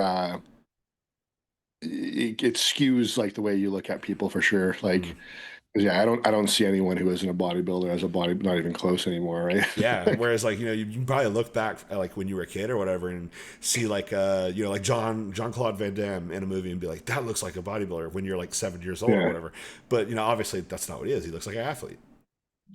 Yeah, or like I remember thinking I was big when I first started lifting because I had a pump or something. I look back Yeah. now and it's like, oh my God, like Oh yeah, dude. if it was I a strong remember gust of wind, I'd be gone. yeah, I remember because I was like 200 pounds fat, never had done any activity, just slob at like 14, 15 years old. I made that drop down to like 125 or so. Skinny fat, I had like 11-inch arms. But then I remember the first time I ever saw 16 inches on the tape measure. I was like, I'm getting there. I'm getting a big arm. Yeah, now 16 inches is nothing. Yeah, Oh no, 16 inches is a woman's arm, man. yeah, exactly. Yeah, It's like those memes you see lately of it's like, I want a skinny 160-pound woman for blah, blah, blah. And then the reply is, bro, you are a 160-pound woman. What are you talking about? yeah, I've seen those ones. Yeah, Yeah, I probably just butchered that, but I'm sure people will know what I mean. no, yeah, the real trend. Yeah, Yeah, man. The whole like social media space right now is in a very odd place for bodybuilding. It seems like there's been a lot of negativity as of late. Have you noticed that, or is it more so an American thing? uh, yeah. I mean, everyone. everyone just does what they feel like they have to do for views, right? And Yeah. psychologically, like humans are always going to be more drawn to negativity than Yeah. positivity. So I think that's, when people are looking for their content formula that's going to get views, they naturally find that, oh, the negative stuff does better. Mm, Uh, but I mean, it doesn't bother me too much because I know that's what it's for, right? mm. Uh, where it is annoying is like, I don't know. I think that that muscle Discord guy is Yes. probably like talking about Tyler Mannion's like relationships and stuff Yeah. like that. Like, he's just It's absurd. it seems like he has no ethical line that he won't cross. 100%. And the thing that kind of disappoints me in the community is because I've noticed the trend. Like, not too long ago, people were shitting on Nick Trigilli for being like negative and like posting drama and stuff, if you remember that. But now it just seems like there are more and more people, which I don't follow Nick Trigilli, so I'm not sure if he's doing well right now, but I would imagine he is because it just seems like this is the content that gets pushed to the top of the feed now. And I've even tried to kind of get away from a bit of that because I like to have, especially in an off season. Sometimes in a prep, you kind of want to hear some negative shit. It gives you, a spur of energy or whatever. But in off season, I've liked to kind of adopt that Jay Cutler mentality. You hear him. The quote is, "Somebody calls me with their negativity, and I just hang up on them. I don't want to deal with it." Like Yeah, that's kind of how I feel right now. Like I just don't want that shit bogging me down. And if all you're seeing all day on social media is this drama, this negativity, this person sucks. There's no redeeming quality about this person. It can start to eat at you, man. yeah. I don't mind it when it comes to the bodybuilding space. Like, because to me, I just look at that as it's just entertainment and Oh all yeah. this other stuff. It's politics that gets me. Like when Oh, people are talking oof. about the state of the world, predictions about all the gloom and doom. Yeah. That's if you get sucked down sucked into an echo chamber with that kind of algorithm. That's brutal. I don't mind it with bodybuilding though. Like, Mm. it's a sport, and if it's like, you know, there's like WWE style like storylines Okay. that come up. Like, I don't really mind it too much, but Oh yeah. And like so like the Derek versus Nick that doesn't bother me. I don't like the personal like you were talking about with Muscle Discord, the stuff like that where it's just nasty yeah, for no reason. That's the stuff. yeah, Yeah. yeah, yeah. But I mean, the PMMA stuff is pretty funny. Yeah, that's a bit different. Like, it's kind of negative there, I guess you could say, but it's very entertaining. Like, it's an interesting topic. Yeah, It's been interesting to me since 2016, and I found out who Rich Piana was. So I've known about this yeah, shit forever. yeah, yeah. So, yeah. I mean, that's social media just amplifies everything, right? So, Mm. um, since I've been running a business on social media for years now, I think I've developed a pretty good relationship with it. I can ignore stuff, or Yeah, you okay. see something, and I think that's an important thing for everyone to realize that it's it's just social media. Who cares? I think Exactly. it's definitely a net positive, Oh, absolutely. right? Like I think about when I was trying to learn how to lift and eat and diet when I first started training. Like, you're screwed. Like, it was so hard to find the right information. Mm. Now it's on the other end of the spectrum. There's too much of it, but that's better than having none, right? Like, Oh yeah, for sure, for sure. There's a million different methods out there, and people get overwhelmed when they mm, first get into the space. Like back when, which year did you get started again with the recreational bodybuilding? 2013. 2013. Yes, you got in a little bit earlier than me. I think I really started to get into it, like thinking of myself as okay, this is something I want to do one day, be a bodybuilder, not with aspirations of a stage, but just that look. Probably around 2016, 2017. Mm-hmm. So by that point, there were some programs on the internet. I think I did like a Jay Cutler 6 day split or something like that. But Hmm. going back to the early 2000s, you're just going out of and even early 2010s probably just going off of what the magazines say, right? Yeah, it was like crap in like bodybuilding.com and Mm. like um, stuff that now. Like, it was like Arnold's workout that Yeah, some guy that worked for bodybuilding.com or whatever wrote yeah. and made up. that Um, that's what's his face. It's like Ron Harris was ghostwriting for all the bodybuilders in the 80s that's and yeah, 90s. Yeah, exactly. Yeah, yeah, yeah. yeah. I learned that a few weeks ago. Yeah, that's crazy, man. And it's kind of fucked up, but at the same time, like just knowing the times and like looking back at videos and stuff, I get it. I get it.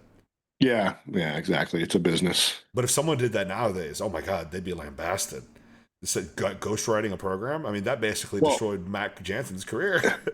as long as it's free, then you Yeah. can't really get that upset about it. Oh But yeah. Yeah. Yeah, I guess that would be different. But I don't know, man. I think some people would actually be mad if a pro put out a workout program and it wasn't like oh them that yeah, wrote for it. sure, Yeah, for free or not, sure. free or not, That's people that's the people just want to social complain. media. That's the social media comment section. People are just looking for to be mad about and give their opinion on, right? Yeah, yeah. How often do you have? Because your page is super popular. How often do you notice people doing that type of stuff on your page, or have you been able to escape by that so far? This is kind of like an unofficial. Last year, at the beginning of the year, I'm like, I'm just gonna stop like reading and replying to Mm, comments. So, like it was a lot to the point where it would like sometimes like I would waste a bunch of time reading comments and mm. like um, giving too much, paying too much attention to people's opinions and stuff. So at the start of 2025, I was like, I'm just going to stop. I'm just going to start ignoring these. Yeah, So, at this point, I'm not really. I mean, I get a lot of. I look at them for what they are. It's like some random guy who has a blank profile wants to tell me that my advice on tricep extensions is wrong. Like, I don't.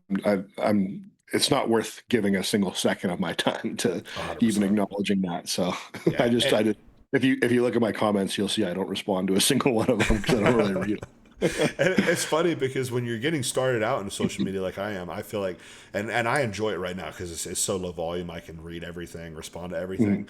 But that's kind of the way to grow the social media, right? Is to really be active with these people, respond to them, comment, go back and forth. But then you reach a certain point where that is just one, it's not feasible just on a volume standpoint. I mean, you'd be spending all day replying to people, but then also with that greater audience, there does also become a bit of a greater negativity just because percentage, if you have 100 comments, a certain percent of those are going to be negative, no matter what. Whereas if it's Yeah, 10, that percentage is going to be lower just because of the amount of total comments. yeah. For whatever reason, I was attracting mostly negative ones for a long period of time. I get a lot more positive ones now, I think. Mm, But I think another good approach is, like you said, like a good way to grow is to interact. Instead of taking the time to like respond to the comment one on one, if someone leaves a comment with like a question that you could do a piece of content on, I think it's better make a piece of content on it, okay.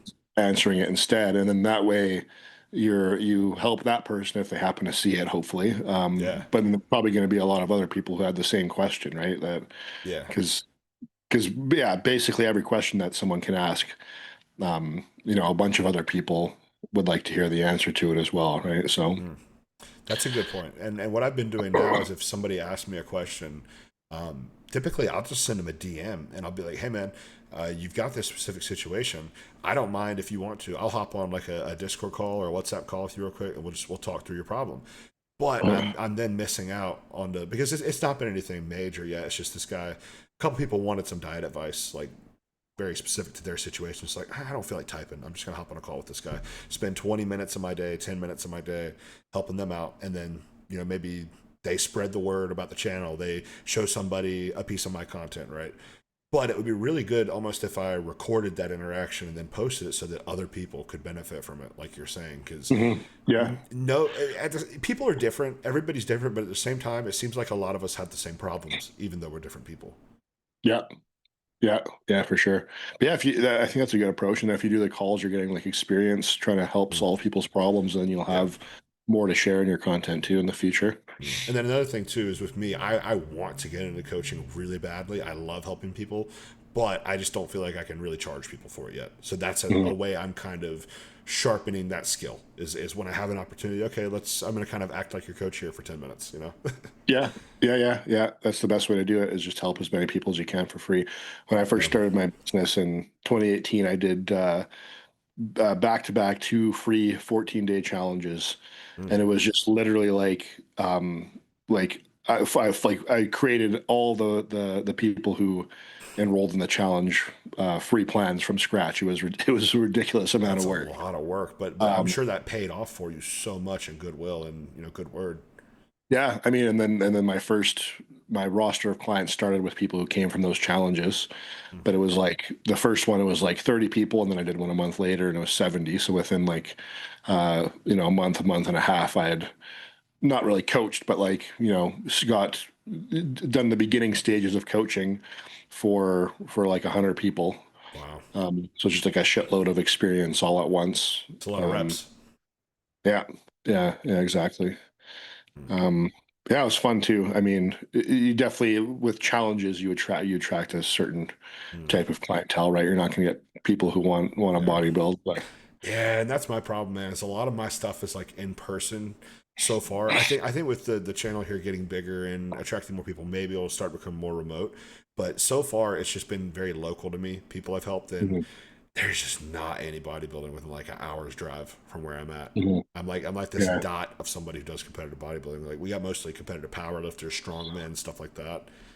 Very very little interest in bodybuilding around here at a competitive level, at least. yeah. So you want to get into bodybuilding coaching? Yeah, man, I love the little interactions that I've had with helping people. Like this one guy that I was coaching named Joshua. I want to say he was going to do the same show as me. The second show he wanted to compete with me.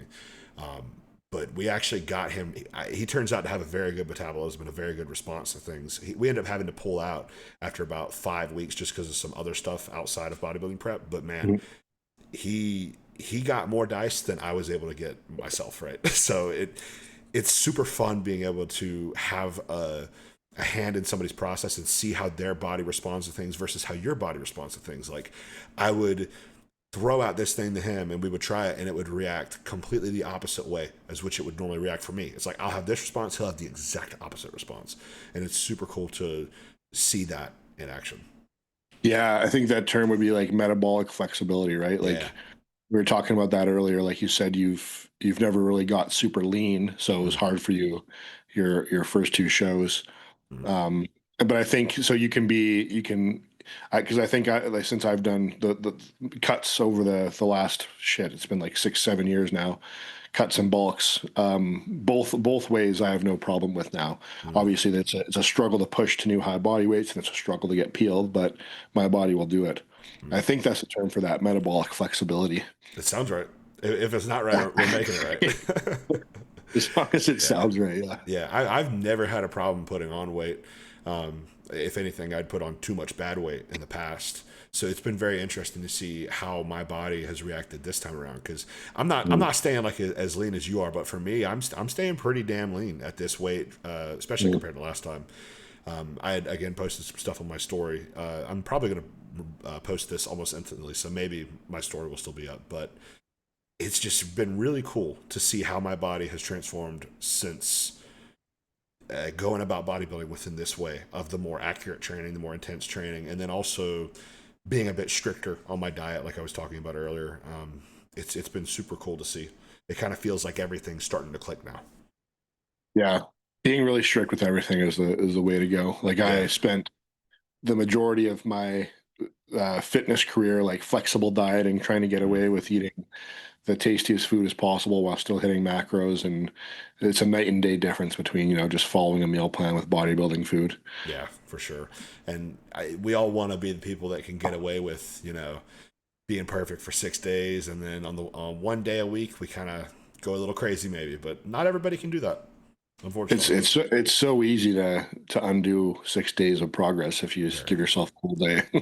Absolutely. Yeah, people would be surprised the damage they can do in a short period. To bring it back to what they were talking about on a podcast, on the One More Rep podcast, Joe had this. Actually, he talked about this on my show too, in our episode. He had this experience where he took a cheat meal, right?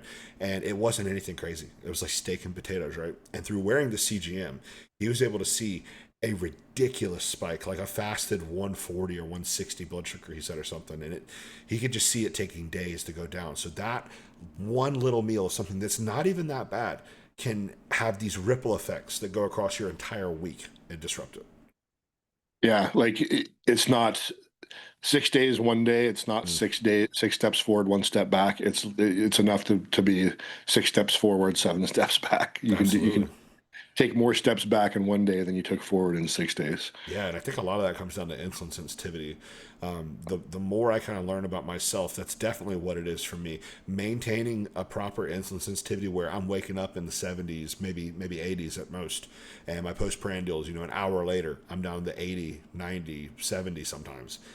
Seeing that, like if I have a week where that's how my blood sugar is, the look is noticeably different than if I have a week Yeah. where, let's say, my postprandials is running a bit higher, my fasted running a bit higher. You can see it. Mhm. Yeah. I think my week being sick kind of made mine come Just up a little bit on because of average. stress, yeah. Yeah, or just I think maybe just not utilizing the blood glucose through training, right? Mm. Even though I was eating less my rest day diet. But yeah, even my first few progress photos I take in the morning every morning, definitely a little bit of a more blurry look for sure. Mm. I even noticed one bad because I normally have pretty consistently good sleep. I'll sleep anywhere from 7 to 8, and if I have some extra time in the morning, I don't have to be at work super early. I'll sleep 9, 10 hours. And I Mm. had a couple days this week where I slept really good like that. But I had one day where I think I only got like 7 hours of sleep, and it was not good quality. My fasted blood sugar was noticeably higher. My postprandials were noticeably higher, even though there was Lantus being used on that day. My blood sugars were worse than the day prior, where there was no Lantus in play. Yeah, yeah, yeah. Sleep makes a big difference too. Huge You'll difference. notice even more of an effect when you're like super peeled. Mm. You ever really? Because I don't know about you, but when I'm in prep, like I sleep like 5 hours a night, no matter. And it's not because I'm getting to bed late. It's because I wake up at 3 or 4 and I just can't get back to sleep. Yeah, Um, I and if I just manage to get one good night of sleep, like we see like an immediate difference in photos. my sleep is normally pretty good up until about the 6 week out mark. I want to say, and then Yeah, it takes a nosedive. Like yeah, if about I the same for me. Yeah. if I can fall asleep, I'll be good. The hard part's actually falling asleep. Oh, really? Yep. If I'm the I yeah. opposite. I'm out like a rock. Uh, Like I read before bed every night. I can't even read a full page. okay. I can't even read one full page half the time in prep, and I pass out. But then the problem is, you wake up to Yeah. to piss. I'll wake up to urinate twice. The first time I can usually get back to sleep. The second time I wake up and I'm just immediately like wired, Mm. Yeah. because That happened a lot. you're excited in prep, right? And you got like we were talking about earlier. You got all this stuff to do, and Yeah. you're excited to do it all. Um, so yeah, that's the way it feels for me at least. Like we tried pulling uh we pulled trend completely out this last prep to see if that was causing it, and it made no difference. Mm. Still not sleeping. I think Yeah. listening to other bodybuilders talk about their preps on podcasts and stuff, it sounds like some guys are like that, some guys aren't. Like I think it was Regan Grimes. I heard him say the same thing. He's in prep, he's sleeping 3 4 hours, Mm. and I've heard a bunch of other guys as well. So Yeah. And not as that I'll in stop looking for ways to improve it, but yeah, and as important as it is, it kind of seems like a lot of those guys who do have those issues, they still look great on stage. You know. yeah, So, yeah, it doesn't seem to affect my look too much. But obviously, like, there's no way you can say that sleeping more isn't going to be better. oh, So for sure, absolutely. I mean, I find sometimes if I do get 10 hours, that's a bit much. It can almost feel counterproductive. Like I'll wake up so groggy, and it kind of is hard to really get momentum that day sometimes. But like 8, 9, perfect. I don't think I've ever had a day where I get 8, 9 hours of almost uninterrupted sleep where I don't feel amazing the next day. yeah, yeah. Yeah, I've been getting a lot of sleep lately, and to the point where it's almost like this might be a little bit too much. Yeah, I can definitely feel like it just bogs you down a bit, right? Like that's why I don't personally like taking naps very much because if I'll take a nap midday, man, I hate naps. Yeah, I'm dragging ass the rest of the day until it's bedtime.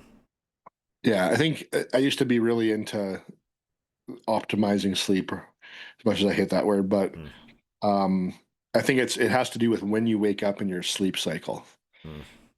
So like me lately, the reason I'm getting so much sleep is because I'll hit snooze a bunch of times. So I'm probably, I start a sleep cycle. I'm waking myself up in a cycle of deep sleep or something like that. So if you do that, you're going to wake up feeling groggy. Whereas if you let yourself finish the cycle, it'll feel better. Yeah, as long as I wear my CPAP mask, I normally wake up feeling pretty great.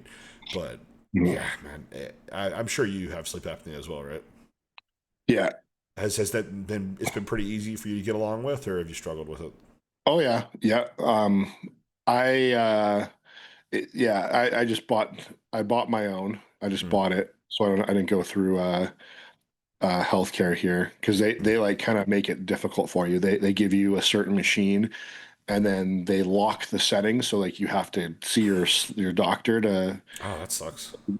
yeah. So I just bought it so I can change the settings myself and I figured it out within 2 weeks. I tried a couple different masks, Mm, messed around with the settings, and now for the last year and a half, every single night I get the night like a score from like 97 to 100. nice. It has been a little weird lately because like we were talking about before we started recording. I'm just always congested. Mm, The last few nights has been a little bit rough, but I use like one of those nasal sprays and then ah, intake breathing strip. yeah. And but even when I'm really congested and I feel like it takes me like it's hard to breathe through it, and I have to wake up in the middle of the night and use some of the nasal Mm, spray, it's still showing that I'm getting a good night's sleep with it, and it's I get a good score on the app or whatever. So nice. um, I can't sleep without it now. Like I end Mm, up sleeping with my mouth open, mm. mouth gets all dry. But I use I use the nasal pillow one. I really need to get one of those. I've been struggling with the full face mask. I'm lucky to get 5 hours with it and then just rip it off in the middle of the night and not be It's aware of it. very rare. It's very rare I hear those work well for anyone because it feels like you can feel the pressure and Yes. build up in the mask, and it Yeah. makes it feel like you're suffocating. And everyone else who's tried that seems to say the same thing. So yeah, Mm, for me, as soon as I switch to the nasal pillow one, you don't get that sensation at all. mm, I think as long as you can keep your mouth closed, which for me, when I put it on, makes me mm. conscious or like unconsciously just keep my mouth closed, Yeah. easy.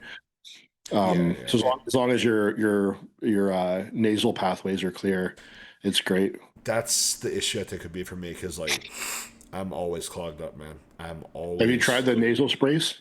I hate them. I don't like them. I need to Why just suck not? it up and use them. It's a very like eye drops, nasal spray, stuff like that. It just kind of sketches me out. I just have like an aversion to it. Like I cannot put eye Okay, drops in for the life of me. Like my I can't. wife. Yeah, I can't do that either. Okay, well to me that's how the nasal stuff feels. That's the way I would describe it. It feels like that feeling in my eyes, but with my nose. Interesting. Yeah, maybe I've not Uh, gotten the right one. Maybe there's a different brand where the dispenser or whatever the application at the end of it is a bit more comfortable, but it just feels like I'm stabbing myself in the nose with that thing. yeah, the one that I've been using it like sprays a mist into your nose. Okay, so you don't got to go too deep. It's just kind of like surface level. I like over the last few days, I've developed like a tolerance to that one though. So I found another one today. I just happened to be watching an Instagram reel. It was so weird. It's like a pharmacist, an American pharmacist in Canada, showing all the over-the-counter medications that we have that you guys don't. Oh, And okay. he picked up a nasal spray. He's like, "This one is the strongest one that we don't have available to us." So I'm like, "I'm gonna try that one." I literally just tried it before the podcast, and it worked. Oh, Like that nice, other one hasn't been working. So nice. Because that one thankfully, that one's more of a liquidy one. So okay, it is a little bit more annoying because like you might drip a little bit, that but too. I don't like the feeling of that liquid. It makes me feel like I've got a runny nose. Not a fan. yeah. Yeah, so But I I'll mean, it's look. better than not being able to breathe through your nose. Yeah, yeah. Send me the name of that. I might try that out. The one that I've been using for a while that I just built up a tolerance to is called Drixorel. I don't think I've ever heard of that. D yeah, maybe you guys might have it or not. Hmm. Um, and then the one today I think is Dristan or something. Okay, so they've all got that prefix of drist, right? So maybe there's a bunch of different. Okay. Yeah, but I guess that's the one that apparently, according to that guy, is not available to you guys. Oh, okay. Yeah, I don't know. Um, It's always it's a pot shoot when it comes to stuff like that. yeah, Dristan is the one I got today, and then Drixorel. Yeah, that's the one that I've been using. And then I use that. Those ones have no drip. Okay, So that's you yeah. can see. Yeah, so if you can find that one should work for you. I'm gonna definitely look into that because I That's something I struggle with big time, is my nose being clogged up. Those strips, I've not done the intake ones, which are way next level, where they actually have the magnets. But I've done Mhm. the cheap little nasal strips. I'll normally do those on like leg days and stuff, and I'll wear them to bed occasionally. Compared to the intake, those don't do anything. I know, yeah, yeah. It's just they're so expensive, man. They're so expensive. They're like I want to say they're like 20 or 40 bucks for not that many of them. But Yeah. So yeah, I buy a year supply, and I'm uh, running, and it's like $450 Canadian for a year supply. wow, Yeah, it's quite a bit. yeah. I mean, if you I break it think down into months, it's not terrible, but no, yeah, it's not that bad. yeah, it's just definitely it kind of feels like a luxury thing. It's like okay, if I've got everything else met, maybe, but for now, I'm gonna stick with these cheap $5 ones. But if you start using it and it changes your sleep, then it's not a Exactly. luxury. Exactly. Yeah, it's worth the expense then. I'm gonna definitely try the nasal pillow first though, and see if I can just get away with not using the intake on top of You it. Yeah, you should. It'll be fine. Yeah, and then if it becomes a common theme where it's like, okay, I can't use this tonight because I'm so clogged up, I'm gonna try the spray, and if that doesn't work, I'll try the nasal strips as well. Yeah, yeah, yeah. You just have to make sure you get your nose clear. Yeah, yeah, it's tough for me, and it's been okay this off season, but for whatever reason, in the past I've just always had crazy allergies, and I live with two dogs, so it doesn't help. Yeah. Yeah, eating antihistamines like candy in the past, but so far not had to do that. I'm maybe once or twice a week I'll have to take some antihistamines, but nothing crazy.